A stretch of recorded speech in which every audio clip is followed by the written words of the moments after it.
Hello everyone, welcome to my channel English grammar tutorial. তাহলে আমাদের 2024-এর দীর্ঘ প্রতীক্ষিত পিএসসি ক্লার্কশিপের প্রিলিমস পরীক্ষা শেষ হলো। কিন্তু ওয়েস্ট বেঙ্গলে এমনই একটা হয়ে গেছে যে কোনো পরীক্ষা নিয়ে সেটাকে কন্ট্রোভার্সি ক্রিয়েট করাটা ইচ্ছা করে একটা ট্রেন্ড হয়ে গেছে। কাল থেকেই তোমরা দেখতে পাচ্ছ, ফার্স্ট শিফট পরীক্ষা হয়ে যাওয়ার পর থেকেই বিভিন্ন জায়গায় বিভিন্ন কন্ট্রোভার্সি। সেই কন্ট্রোভার্সি গুলো কি কি? Question leak, question standard, question out হয়ে গেছে, এই সেই ওই রকম, মানে বিভিন্ন রকম কন্ট্রোভার্সি। বিশেষ করে সোশ্যাল মিডিয়ার যুগে যাদের সব থেকে বেশি দায়িত্ব পালন করা দরকার ছিল সেটা কারা? অনলাইন টিচার্স, যারা ইউটিউবে পড়ায় আমাদের মতো। কিন্তু আমরা কি করলাম? কাল থেকেই ইউটিউবে বিভিন্ন ভিডিও ভাইরাল করে দিলাম। ফার্স্ট শিফটের কোশ্চেন লিক হয়ে গেছে, ফার্স্ট শিফটের প্রশ্ন আমি অ্যানালিসিস করছি, ফার্স্ট শিফটে এই প্রশ্ন পড়েছিল, বৃত্তান্ত বিভিন্ন রকম। তাহলে এখানে কি দেখা গেল? এখানে দেখা গেল রেসপন্সিবল কারা নয়, ইরেসপন্সিবল কারা। পিএসসি ক্লার্কশিপকে বা পিএসসি অফিসকে আমরা সবাই কি করি? যদি কিছু একটা হয়, পিএসসি অফিসে সবাই মিলে তেড়ে যাই, আন্দোলন করতে চাই। কিন্তু অ্যাকচুয়ালি কি দেখা যাচ্ছে? এখানে যত না পিএসসি কোনো একটা কন্ট্রোভার্সি ক্রিয়েট করে, তার থেকে আমরা যারা ইউটিউবে যারা আমরা অনলাইন টিচিং পড়াই, বিভিন্ন ইউটিউব চ্যানেল, সোশ্যাল মিডিয়া, তারা বেশি কন্ট্রোভার্সি ক্রিয়েট করে। কেন? ধরো একটা ছেলে পরীক্ষা হলে গেল, 10 লাখ, 12 লাখ, 14 লাখ পরীক্ষার্থী। পিএসসি কিন্তু দারুণ কাজ করেছে। আমি বলবো পিএসসি ওয়েস্ট বেঙ্গলে এত ভালো পরীক্ষা আগে কন্ডাক্ট করেনি। এই ভলিউম লেভেলের পরীক্ষার্থী দারুণ পরীক্ষা কন্ডাক্ট করেছে। কিন্তু তাও আমরা কি করলাম? যারা আমরা পিএসসি কে বারবার দোষ দিই, কোয়েশ্চেন লিক হয়ে গেছে, কোথায় জানাচ্ছি? আমি ইউটিউবে জানাচ্ছি। কোথায় জানাচ্ছি? আমি ফেসবুক গ্রুপে জানাচ্ছি। এবং কারা জানাচ্ছি? যারা আমরা অনলাইন টিচার, যারা আমরা স্টুডেন্টদেরকে পড়াই। স্টুডেন্টরা কি করছে? যারা ফার্স্ট শিফটে পরীক্ষা দিয়ে এসছে, তারা কি ভাবছে? যাহ, সব মনে হয় সেকেন্ড শিফটে যারা আছে তারা সব প্রশ্নগুলো দেখে গেল, কোয়েশ্চেনের প্যাটার্ন জেনে গেল, তারা মনে হয় সব থেকে ভালো পরীক্ষা দেবে। যারা সেকেন্ড শিফটে পরীক্ষা দিচ্ছে তারা কি ভাবছে? যাহ, মনে হচ্ছে ফার্স্ট শিফটেই কোয়েশ্চেনটা খুব সহজ এসেছিল, আমার শিফটে কোয়েশ্চেনটা একটু টাফ হয়ে গেল। তাহলে স্টুডেন্টদের মধ্যে কনফিউশন কারা ক্রিয়েট করলো? পিএসসি ক্রিয়েট করেনি। কোনো ওখানে ইনভিজিলেটর তারা ক্রিয়েট করেনি, আমাদের মতো টিচাররা ক্রিয়েট করে দিল। কত ইরেসপন্সিবল টিচার্স হলে ইউটিউবে এইসব ভিডিও তারা করতে পারে? তারা অনর্গল বলে যাচ্ছে জিকে থেকে এইটা এসছে, ইংলিশ থেকে এইটা এসছে, ম্যাথ থেকে এইটা এসছে, চলো আমরা অ্যানালিসিস করি, আমরা অনেক পণ্ডিত, কি মহান আমরা। অথচ যখন ইউটিউবে কোনো ভালো কিছু প্রোভাইড করার দরকার হয়, তাদেরকে আর খুঁজে পাওয়া যায় না। তাদেরকে খুঁজে পাওয়া যায় না যে রোজ একটা আমি ইংলিশের ফুল গ্রামার কোর্স কমপ্লিট করিয়ে দিলাম, একটা ম্যাথের ফুল কোর্স কমপ্লিট করিয়ে দিলাম, এই সময় তাদেরকে খুঁজে পাওয়া যায় না। কিন্তু এই পরীক্ষার সময় একটু বেশি ভিউজ পাওয়ার জন্য আমরা এই নির্লজ্জ খেলায় মেতে উঠি এবং আমরা কি করি? পিএসসির উপরে দোষ চাপিয়ে দিই যে পিএসসি এই করেছে, পিএসসি ওই করেছে, পিএসসি সেই করেছে। পিএসসি আগের হয়তো কিছু পরীক্ষাতে কোয়েশ্চেন লিক হতো, কিন্তু সেটা পিএসসি কোনোদিন লিক করতো না। এই আমাদের মতো স্টুডেন্টরা, আমাদের মতো টিচাররা কোনো জায়গা থেকে কিছু একটা পেয়েই সেটাকে ভাইরাল করে দিত। এবং এখন সোশ্যাল মিডিয়া কোনো একটা কিছু দিলেই দারুণভাবে ভাইরাল। তাহলে এই লাখ লাখ পরীক্ষার্থীদের কথা ভেবে আমরা কি ওয়েট করতে পারতাম না যে 4টে শিফটের পরীক্ষা হয়ে যাক, তারপরে আমি ভিডিও দেব? আমি তো কাল থেকে প্রচুর জিনিস দেখছি, কিন্তু আমি একটাও ভিডিও করার প্রয়োজন মনে করিনি। কারণ একজন রেসপন্সিবল টিচার হিসাবে যদি কেউ এরকম ভিডিও করে থাকে, তাহলে সে কোনোদিন রেসপন্সিবল নয়, সে ইরেসপন্সিবল একটা টিচার। বিভিন্ন ইউটিউব চ্যানেলে বিভিন্ন টিচার বলছে আমি স্টুডেন্টদের কথা ভাবছি, ওই জন্য আমি কি কোয়েশ্চেন এসছে সেটা বলবো না, কিন্তু আমি সেই টপিক নিয়ে ভিডিও করছি। আরে এইসব পিএসসি ক্লার্কশিপ যখন পিএসসি বলেই দিয়েছে যে আমি কোয়েশ্চেন আনতে দেব না, তাহলে 2টো শিফট 4টে শিফট পর্যন্ত পরীক্ষার্থীদের পরীক্ষা দেওয়া পর্যন্ত কি আমরা ভিডিও না করে থাকতে পারলাম না? কিন্তু না, তার মধ্যেই আমাকে ভিডিও তৈরি করতে হবে, কন্ট্রোভার্সি ক্রিয়েট করতে হবে, কন্ট্রোভার্সির উত্তরও দিতে হবে। আর যারা পরীক্ষার্থী, তোমরা যারা পরীক্ষার্থী, যারা আমাদের মতো ইউটিউব চ্যানেল দেখো, তারা কোনো কাজ নেই, সেই সব চ্যানেলে ভিউজ বাড়িয়েই যাচ্ছ। তোমাদের আজকে পরীক্ষা, তোমরা কালকে দুটো শিফটে কি হয়েছে, নিজেদের পড়াশোনা না করে সেই সব ভিডিও দেখছো, এই ওখানে যদি কিছু একটু পেয়ে যাই, ওখানে যদি কিছু পেয়ে যাই, আলটিমেটলি তোমরা কি পেলে? জিরো, কিছুই পেলে না। তোমাদের ওই যে পরীক্ষার আগে কিছু মূল্যবান সময় ছিল, সেই মূল্যবান সময়টা আমরা ইউটিউবাররা যারা অনলাইনে পড়াই বা যারা ইউটিউবে চ্যানেল ক্রিয়েট করে রেখেছি, তারা ভিউজ পাওয়ার জন্য তোমাদের ওই সময়টাকে একটু করে কি করলাম, চুরি করে নিলাম। এবং আমরা যারা স্টুডেন্ট তারা কি করি, তারা ভাবি ইস যদি 100টা যে প্রশ্ন আসবে ওইটাই যদি আমাকে কেউ কমন দিয়ে দেয় একদম খুব ভালো হয়ে যায়, সেই নেশায় আমরা সমস্ত ভিডিও দেখতে শুরু করলাম, আমাদের সময়টা চলে গেল, কিন্তু দেখা গেল আজকে পরীক্ষা আমার খুব একটা ভালো হলো না। তাহলে আমরা এই যে বলি না পিএসসির বিরুদ্ধে আন্দোলন করো, সরকারের বিরুদ্ধে আন্দোলন করো, আমাদের নিজের দিকেও মাঝে মাঝে তাকানো উচিত যে আমরা কি, আমরা স্টুডেন্ট, পরীক্ষা হলে পরীক্ষা দিতে গেছি, আমি কেন ছবিতে ফটোটা তুলবো? আমি তো পরীক্ষা দিতে গেছি। আমি কেন, মোবাইল তো ওখানে নিষিদ্ধ, প্রহিবিটেড, তাহলে আমি কেন মোবাইলে ছবিটা তুলে একটা সোশ্যাল মিডিয়াতে পোস্ট করে দেব, তারপরে সেই কোয়েশ্চেনটা বিভিন্ন চ্যানেল, বিভিন্ন গ্রুপ, বিভিন্ন হোয়াটসঅ্যাপে ঘোরাঘুরি করবে? তাহলে সেই স্টুডেন্টদের বিরুদ্ধে কি ব্যবস্থা নেওয়াটা উচিত নয়? যদি পিএসসি ওই স্টুডেন্টকে সারা জীবনের মধ্যে ব্যান করে দেয়, এই সমস্ত ইউটিউবাররাই বলবে, কি বলবে, যে না বাচ্চা ছেলে ভুল করে ফেলেছে, ওকে ছেড়ে দাও। তাহলে আমি একদিকে বলছি বাচ্চা ছেলে ভুল করছে ছেড়ে দাও, আবার আমি পিএসসি কে দোষ দিচ্ছি। কোনো প্রশ্ন লিক হয়নি, ওই একটা প্রশ্ন একটা ছেলে বা একটা মেয়ে যে পোস্ট করেছে, এটাকে কোয়েশ্চেন লিক বলে না। পিএসসি দারুণভাবে পরীক্ষা কন্ডাক্ট করেছে, তোমরা যারা ভালো করে পরীক্ষা দিয়েছো তারা নিশ্চিন্তে থাকো। কে কি বললো, কে কি ইউটিউবে কি অ্যানালিসিস করছে, কোন ইউটিউবার কি বলছে, ডাজন্ট ম্যাটার। পিএসসি যেটা বলছে সেটাই শেষ কথা, এবং পিএসসি তোমাকে মানতেই হবে দারুণভাবে পরীক্ষাটা কন্ডাক্ট করেছে, অসাধারণ পরীক্ষা কন্ডাক্ট করেছে।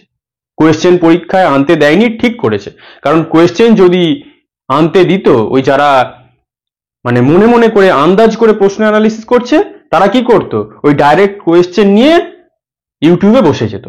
তাহলে কি হতো, যারা পরের দিন পরীক্ষা দিতে যেত তাদের মনে আরো বেশি কনফিউশন তৈরি করতো। ঠিক আছে, তাই যারা ভালো করে পরীক্ষা দিয়েছো, তারা পার্ট 1টাকে ভাবছো যে তোমরা কোয়ালিফাই করে যাবে, খুব ভালো পরীক্ষা হয়েছে, তারা পার্ট 2-র জন্য প্রস্তুতি নাও।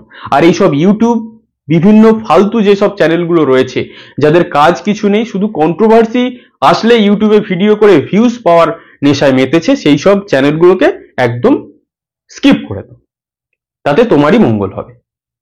আমি তো পারতাম কাল থেকে ভিডিও বানাতে, কেন বানাইনি? কারণ কিছু কিছু জিনিস সংযম করতে হয়। আমিও তো কালকে ভিডিও দিলে আমার অনেক ভিউজ হতো, আমি কি দিতে পারতাম না? কিন্তু আমি দিইনি, কারণ আমার কাছে যারা অনলাইন ব্যাচে পড়ে তাদের বিভিন্ন শিফটে পরীক্ষা আছে। আমি যদি দিয়ে দিই, যে আমার কাছে সারা বছর পড়েছে, ফার্স্ট শিফটে আছে, সেকেন্ড, থার্ড, ফোর্থ সবারই আছে, তাই যে ফোর্থে পড়েছে সে কি অপরাধ করেছে? ওই জন্য আমি গ্রুপে আমার যা অনলাইন ব্যাচ আছে কিচ্ছু বলিনি। এবং একটা জিনিস তোমাদের আমি জানিয়ে রাখি, এটা একটা প্রাউড ফিল করার মতো ব্যাপার, আমার প্রত্যেকটা স্টুডেন্ট ইংলিশে ফাটিয়ে পরীক্ষা দিয়েছে, একদম দারুণ পরীক্ষা দিয়েছে। কেন কি, যখন আমি আরো বিস্তারিত পরে ভিডিও আনবো সেটা আমি বলবো। আগে আজকে যে কন্ট্রোভার্সি গুলো আছে সেগুলোর এক এক করে উত্তর দিই। কোয়েশ্চেন লিক, যে কোয়েশ্চেন লিক হয়েছে ওটাকে কোয়েশ্চেন লিক বলে না। যারা ভালো করে পরীক্ষা দিয়েছো, পার্ট 2 এর জন্য প্রস্তুতি নাও। আমি ডেসক্রিপটিভ ইংলিশের ক্লাস কিভাবে প্রস্তুতি নেবে একদম ইন ডিটেলে ক্লাস আনবো। আর একটা জিনিস মনে রাখো, পিএসসি ক্লার্কশিপের ডেসক্রিপটিভ পার্ট আর ডব্লিউবিসিএস, এসআই বা পিএসসি মিসলেনিয়াস এর ডেসক্রিপটিভ পার্টের মধ্যে কিন্তু আকাশ পাতাল তফাৎ। ওই পরীক্ষাগুলোতে তুমি ডেসক্রিপটিভ লেখার জন্য সময় পাবে, ভাবার টাইম পাবে। এই পরীক্ষাতে ভাবারও টাইম নেই, লেখারও টাইম নেই, রকেটের গতিতে সব করতে হবে। কেন কি কিভাবে করবে সমস্তটাই আমি দেব, কারণ আমি তোমাদের একদম প্রপার গাইডেন্স দেব পার্ট 2 এর জন্য। ঠিক আছে, সেকেন্ড যেটা question standard. Question standard first শিফটে যেটা পড়েছে সেটা নিশ্চয়ই সেকেন্ড শিফটে পড়বে না, বা ফার্স্ট সেকেন্ডে যেগুলো পড়ে গেছে সেটা নিশ্চয়ই থার্ড ফোর্থে পড়বে না। এটা কমন সেন্স কি বলে, প্রত্যেকটা পেপার আলাদা আলাদা হয়েছে, কিন্তু স্ট্যান্ডার্ড অলমোস্ট 19-20 আমরা যাকে বলতে পারি। তাই স্ট্যান্ডার্ড নিয়ে, নর্মালাইজেশন নিয়ে কাট অফ নিয়ে খুব বেশি ভাবার দরকার নেই। কিন্তু কাট অফ নিয়ে তোমরা মাথা খারাপ করবে, আমি লাস্টে একটা বলে দেব। কন্ট্রোভার্সি, কন্ট্রোভার্সি সব উত্তর দিয়ে দিয়েছি আমি। কন্ট্রোভার্সি কোনোদিন পিএসসি ক্রিয়েট করেনি, পিএসসি ক্রিয়েট করতে চায় না। যারা পরীক্ষা নেয় তারা কোনোদিন কন্ট্রোভার্সি ক্রিয়েট করতে চায় না।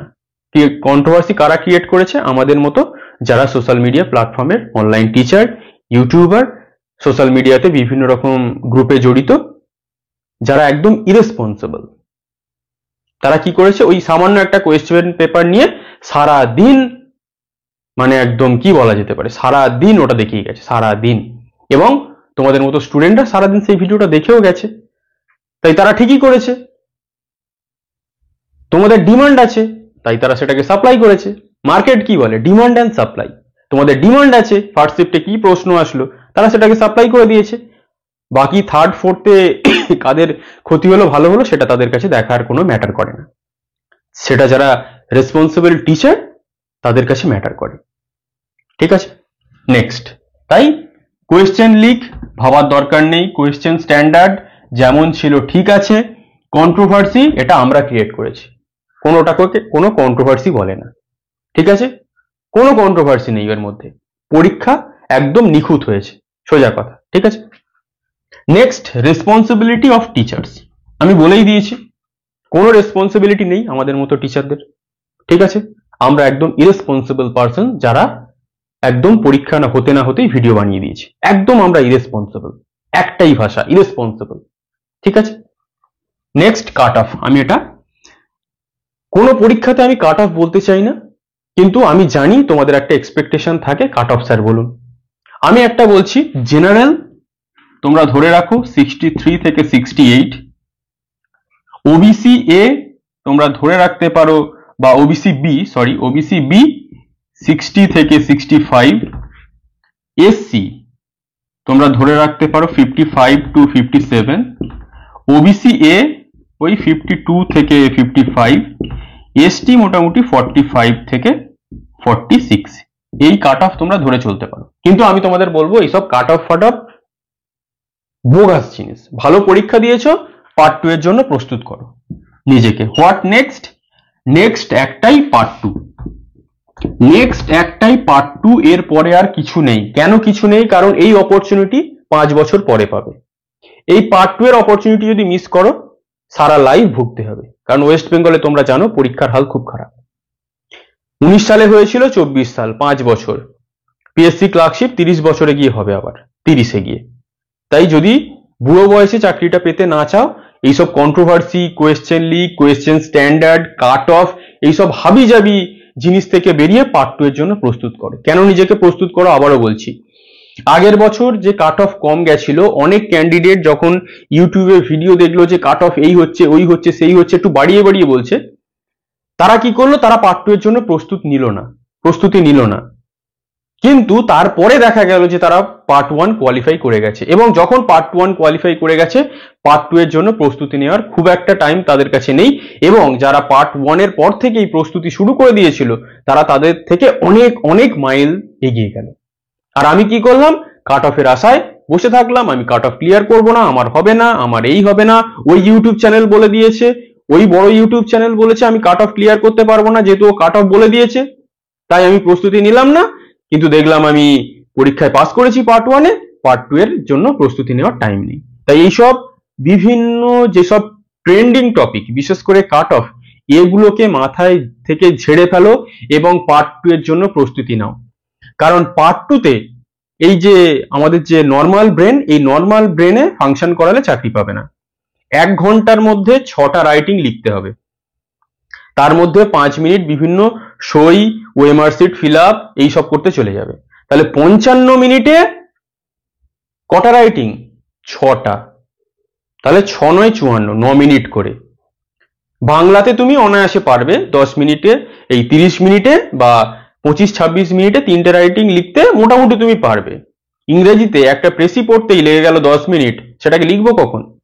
রিপোর্ট, তার পয়েন্টস গুলো সাজাতেই আমার লেগে গেল 3 মিনিট, আর টাইম নেই। ট্রান্সলেশন, একটা সেন্টেন্স ভাববো, সেটাকে কিভাবে গঠন করব, এই ভাবতেই যদি আর কোন সেন্টেন্সের বা কোন ওয়ার্ডের কি মিনিং সেটা ভাবতেই যদি আমার 5 মিনিট চলে যায়, তাহলে ভাবতে ভাবতেই তোমার 1 ঘন্টা চলে যাবে, পরীক্ষায় কিছু লেখা হবে না। এবং সারাদিন তোমাকে ইউটিউব ঘাঁটতে হবে যে কোথায় কি হচ্ছে একটু দেখি, ওই স্যার কি বলছে একটু দেখি, এই স্যার কি বলছে একটু দেখি। কোনো কিছু দেখার দরকার নেই। পুরো ডেসক্রিপটিভের আমি ক্লাস আনবো, ডেসক্রিপটিভ কিভাবে পড়বে সেটাও আমি বলে দেবো কিছুদিনের মধ্যে। কেন বলবো? কারণ তোমরা জানো পিএসসি ক্লার্কশিপ আমি কোয়ালিফাই করেছিলাম, চাকরিও পেয়েছিলাম, কিন্তু চাকরিটা করিনি। আগের ভিডিও আমি আছে, দেখে নেবে তোমরা। কেন করিনি সেই সব বৃত্তান্ত আমি যাচ্ছি না। তাহলে পার্ট 2 তোমাকে আমি আবারও বলে দিচ্ছি তোমাদের, এটা কিন্তু WBCS, SI, মিসলেনিয়াস এই সব লেভেল ভেবে পরীক্ষা দিতে গেলে তুমি এখানে পাস করতে পারবে না। কেন বললাম? কারণ ওখানে তুমি ভাবার টাইম পাবে, লেখার টাইম পাবে, এখানে ভাবার টাইম নেই। ওখানে যদি তুমি 5 থেকে 7 মিনিট ভাবার টাইম পাও, এখানে 1 মিনিট পাবে।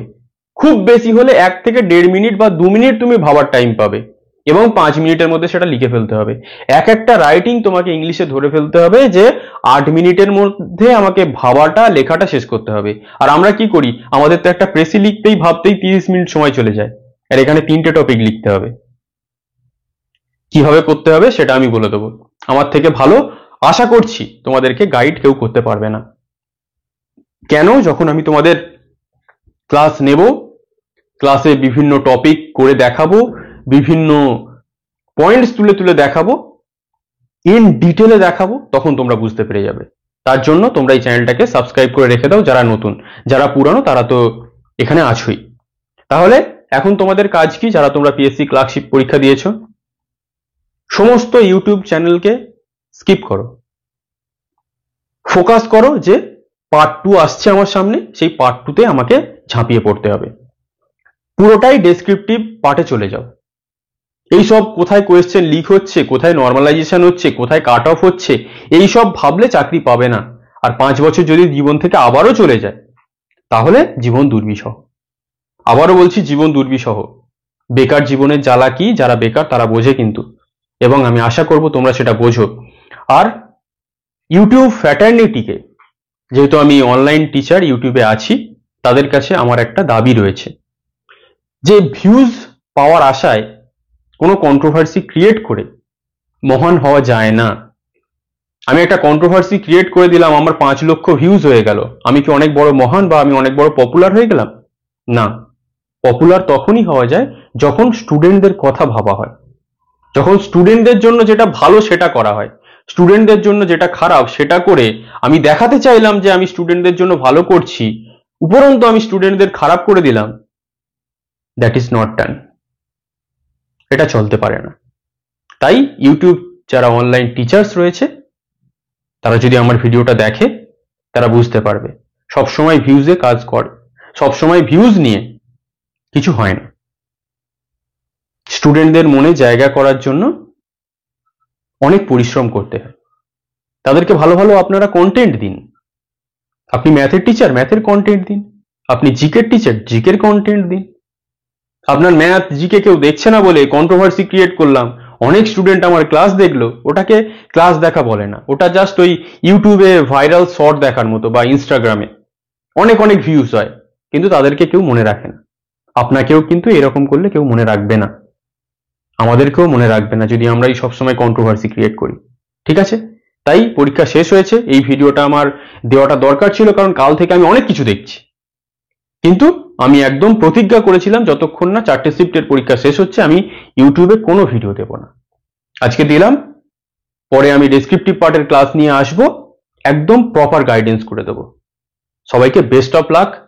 সমস্ত কন্ট্রোভার্সি থেকে দূরে থাকো, পরীক্ষার জন্য প্রস্তুতি নাও। পার্ট 2 লাইফ টাইম অপরচুনিটি, আর আসবে না পিএসসি ক্লার্কশিপ। ঠিক আছে? থ্যাংক ইউ সবাইকে।